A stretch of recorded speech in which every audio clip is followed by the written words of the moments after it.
Am I the a-hole for not having my little sister at my wedding because she accused my little brother of touching her inappropriately to her therapist just to get attention? I, 23 female, have a 16-year-old little sister who was adopted at an older age and came with a lot of trauma. Despite having been in therapy her whole life, it does not seem to be helping.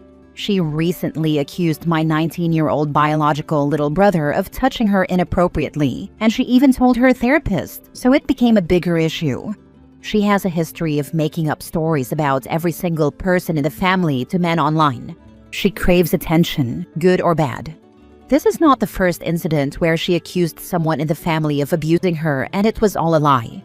Since the therapist got her to admit she was lying about my brother, nothing legally happened to him, but he is very traumatized by the situation. I felt awful for my whole family who lives with her and what they all went through. My parents were so sad about it, and my whole family cried together when they told me. I do not think my sister is sorry for what she did, since she has said nothing about it to anyone, and she has not apologized directly to my brother either, and my wedding is only weeks away now. I do not feel comfortable having her there. I just want the wedding to be a happy day where everyone there is comfortable, loves and wants the best for the groom and me, and that no one will maliciously do something to destroy it. I feel she needs to rebuild trust with me, and it will take time. Am I the a-hole for not trusting her? Now for the top comments. My younger sister once accused me of being drunk and aggressive to her. She was about 13.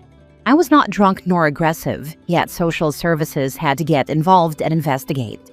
I haven't been alone in a room with her since. If it's me and another responsible adult, I'm good. If the other adult leaves the room, so do I.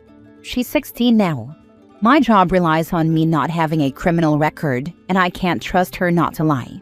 So I refuse to put myself in that situation. She never apologized, never admitted she lied. It was only the testimony of other siblings that said I was sober and didn't touch a hair on her head or even raise my voice. Not the a-hole. You can love someone and not like them very much. You can love them and not trust them. I'm so sorry this happened to you. I completely agree with you. You can love someone but not trust them, or not like them because of their lies.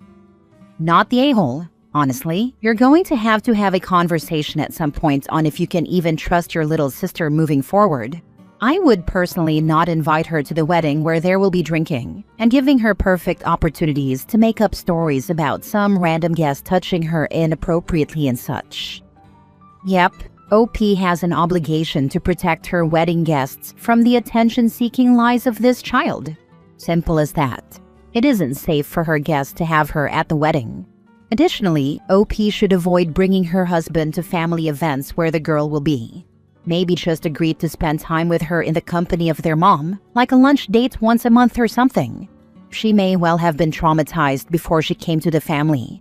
It's good that she's in therapy. One of the things therapy should focus on is consequences for actions. Not going to this wedding and her whole family not trusting her are consequences of her current choices. Poor girl. I hope she gets the help she needs. Not the a-hole. But OP cannot ever let your husband to be anywhere near your sister. She might accuse him for revenge. If anyone gives you grief about that, just remind them what happened to your brother and how he is still traumatized and now scarred for life by her actions. You never want that to happen to your spouse, who you love. I wish more people understood this. I was falsely accused, and it's terrifying, because for so many people, it's an automatic guilty verdict. I luckily have a lot of good friends who knew it was bull, but it completely ripped my life apart. The girl was a BPD nut job, trying to alienate a good friend I had known for over a decade. It worked. But surprise, surprise, turns out she was a manipulative, abusive POS. She had false claims on 3 other people from where she lived before. She got him to go to all my family and friends spreading these lies that I assaulted her. And it's frankly disgusting how many didn't even give me a chance to defend myself. My mate deteriorated mentally from the abuse into an alcoholic mess who regularly drinks enough to be crying in public bathrooms. And it's just extremely sad. Then when it was all over and the truth came out, all the friends trickled back into my inbox like nothing happened. Nah, how can I trust you after this? Like I said, it completely ripped my life apart. Nowadays, I never let myself be alone with any woman I don't completely trust. It's just not worth it. Of course, despite 4 false claims I know of, there's zero accountability for her and she will probably do it again. Because why wouldn't she? I've talked with a lot of other guys with similar stories. And it's mentally traumatizing, especially for those who don't have the truth come out. Next story. Am I the a-hole for asking my sister to leave because she brought people into my house? I, 26 male, live in a 1-bedroom apartment. I work remotely and I prefer to keep to myself. My younger sister, 22 female, graduated college a few months ago and moved in with me temporarily while she applies for jobs and gets on her feet. Since our parents moved south when we both left the house, we've always gotten along pretty well. The only thing I made clear when she moved in was that I'm not okay with people coming over. I don't host, ever. I don't care if it makes me weird, I just don't feel safe around unfamiliar people in my space. I told her that early on, and she said she understood. This weekend, I got back from a walk and there were 3 people I didn't know sitting on the couch. One of them was drinking from my mug. They were laughing, watching a show, super casual like this was their place. My sister just waved like it was no big deal and said, "Hope you don't mind." I didn't say anything. I turned around and left. I was outside for like 2 hours just walking. When I got back, they were gone. I told her I can't do this. I said I'm sorry, but I need her to start looking for another place to stay. She got really upset and said she didn't think it would be that big of a deal, that they were only there for an hour and they weren't loud or messy. I told her it's not about that. It's about how it made me feel in my own home. I don't think I should have to feel like a guest in my own space. Now she's staying with a friend for a few days, and my parents are mad. They say I'm being extreme and ungrateful, and that I should support her while she's trying to get her life started. They said my sister called me embarrassing, but I honestly don't know what else I could have done. It's not about punishing her, I just don't feel safe when stuff like this happens. So yeah, am I the a-hole? Not the a-hole. You set a clear boundary and she straight up ignored it. Just this. It's not about being a bad host, it's about respect. She treated a clear boundary like a casual suggestion. If she can't respect a very simple and reasonable boundary, she can't expect to stay rent-free. OP didn't blow up. He handled it with grace. She's lucky he didn't throw everyone out on the spot. How are your parents trying to say you're being extremely ungrateful, as if you're not the one providing for and supporting her? It's the gaslighting for me. Who are they expecting you to be grateful toward? They're gone. You pay your own way. Unlike her, that doesn't even make sense. Not the a-hole. You aren't obligated to house her. You chose to be kind. She took advantage of the one rule you gave her. Her "hope you don't mind" comment implies that she hadn't forgotten that rule and was aware you'd likely be upset, and then also doubled down and called you embarrassing. Not the a-hole. Your house, your rules. You were clear about those rules. Whether she thinks it's weird or not, doesn't matter. I seriously don't understand how people cannot grasp this concept. I once helped out a friend of over a decade who needed emergency housing for him and his kid. Spoiler, it wasn't an emergency. We later found out that he just ignored his parents when they told their almost 40-year-old son to find his own place because they were moving, giving him at least 6 months' notice. Rules were simple: no guests. Clean up after yourself. That was pretty much it. First day he moved in, less than 5 hours in the house, and he has his ex-wife over. His ex, who no one likes and no one wants around due to her behavior. He showed off our home like it was his, and he was giving a guided tour, which also made no damn sense because she had been at our place before. Told him he broke the rules of his lease and it was not okay. He lost his mind. His ex got involved and said it was a stupid rule. I pointed out, stupid rule or not, he agreed to it and signed the contract. She made it known she wouldn't respect the rule of no guests. Guess who had the biggest surprised Pikachu face when served with an eviction notice? Yeah, this guy. He even called the cops and fabricated some BS story to have them harass one of my family members at the house who has severe cognitive issues. He planned the timing for when no one else was home. Absolutely abhorrent. This was how he repaid us for helping him and his kid, who actually had his own bed for the first time in 10 years instead of sleeping with daddy. Used to love my friend. Now I wouldn't waste my piss on him if he was on fire. The entitlement of some people is unreal. Next story. Am I the a-hole for refusing to pay for my sister's wedding even though I promised 2 years ago? When I, 32 male, was 23, I came into a bit of money from a tech startup I was part of. I wasn't rich by any means, but it was more than I ever thought I'd see at that age. Around that time, my little sister, now 29 female, was going through a rough patch emotionally and financially, and I told her one day, half joking, half serious, "When you get married, I got you. I'll pay for it." At the time, she teared up and hugged me. She never forgot it. Fast forward to now, she's engaged and planning her wedding. She reminded me of that conversation and said she started booking things, venue, photographer, dress, etc., assuming I'd cover it. Here's the thing, I'm not in the same financial situation anymore. I left tech and now run a small business. Comfortable, but not flush. On top of that, I recently had a kid and bought a home with my partner. Money's tighter. When I told her I couldn't cover the whole wedding, especially not the $30,000 plus she's planning, she flipped. She said I lied and used her emotions back then. I offered $5,000 to help, but she says that's insulting and not what I promised. Now my parents are saying I've embarrassed her because she told everyone her big brother was paying. Some relatives think I should honor my word even if it's hard. My partner thinks it's ridiculous and says it was clearly an emotional promise, not a legal contract. So, am I the a-hole for backing out of something I said I'd do years ago, or should I be held to it no matter what? Now for the comments. Not the a-hole. Withdraw your offer of $5,000 and tell her to figure it out 100% now. She's a big girl, an adult even, and has to pay for things. The promise was nearly a decade ago.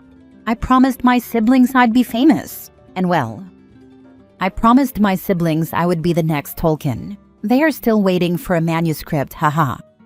My wife and I got married without a wedding because we didn't want to waste $50K on a bunch of old people we don't care about, lol. We are trying to save to buy a home now.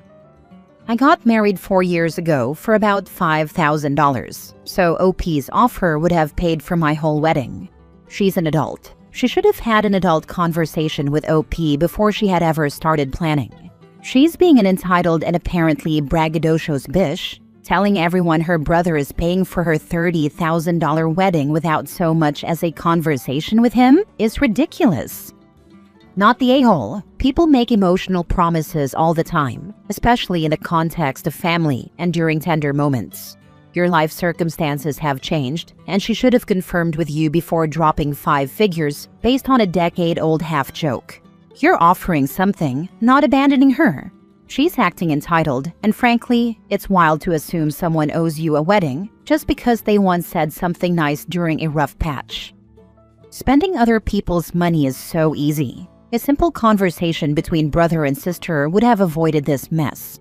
All she had to do was remind him of his promise to help, ask if he's still able to help, and ask how much he's willing to give her. Then she will plan accordingly. He was 23 when he made that promise. What OP's sister should not have done is start planning an extravagant event at his expense.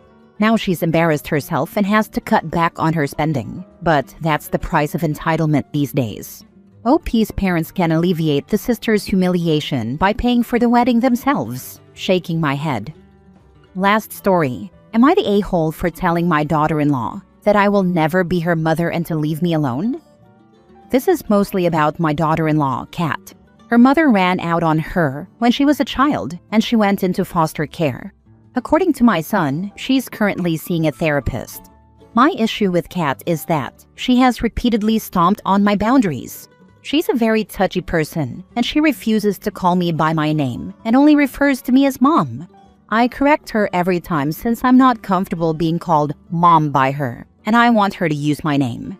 There have been multiple times where she's asked inappropriate questions, mostly about why I'm not close to my own mother. For context, my mother was horrible. Kat keeps pushing for details and insists I should get closer to her because family sticks together. She basically tells me to forgive my mom, and she doesn't understand not being close with one's parents. I've told her to drop the topic multiple times, and she refuses. Because of all this, I'm not a huge fan of hers. I've spoken to my son about it, and he asked me to be patient. I've also talked to Kat multiple times and asked her to respect my boundaries. She always says she will, but then goes right back to ignoring them. This is where I might be the jerk. My daughter Sam, 20, and I are taking a weekend trip. Sam has a medical issue and needs to see a specialist a few states over. She hasn't disclosed the issue to the rest of the family yet. She plans to when she has a firm plan.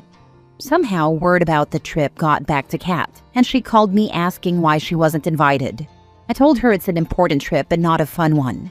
She accused me of lying, claiming it was a mother-daughter trip that she was excluded from. I told her again this is not a girls' trip. She wouldn't let it go and started demanding that she come, saying that she's my daughter and needs to be there. I said no again. She kept insisting, saying I am her mom and she has to come on this trip since she is my kid. That's when I snapped. I told her I will never be her mother. Just because she married my son does not make me her parent. I told her to leave me the heck alone, and that even if this was a mother-daughter trip, she still wouldn't be invited because she isn't my kid. I then hung up. My son says I need to apologize and invite her, that I am a huge prick to her, that I was way out of line and need to make it up to Kat. The situation has spread to the rest of the family, and everyone seems to have their own opinion. Sam is getting flack too, which isn't helping, especially since she doesn't want to disclose the reason for the trip yet. Am I being an a-hole and need to apologize, even though those are my true feelings on her trying to make me her parent? Not the a-hole. Your daughter-in-law is trying to use you to heal her mother wound, instead of trying to build a relationship with you organically. She sounds insufferable, to be honest. That's 100% what she is doing. She is trying so hard that she is pushing people away from her. No one wants to be around someone who stomps on your boundaries and doesn't show basic respect to you. It isn't rocket science to call someone what they want to be called. Keep your hands to yourself, or not bring up sensitive topics. Just reading about this level of boundary stomping was triggering my fight or flight response on a visceral level. I feel awful for Kat and hope she gets help, but OP has been patient much longer than I would have managed and is absolutely not the a-hole. Not the a-hole. You don't just have a daughter-in-law problem, you also have a son problem. He is clearly enabling whatever Delulu world she lives in. Keep enforcing your boundaries.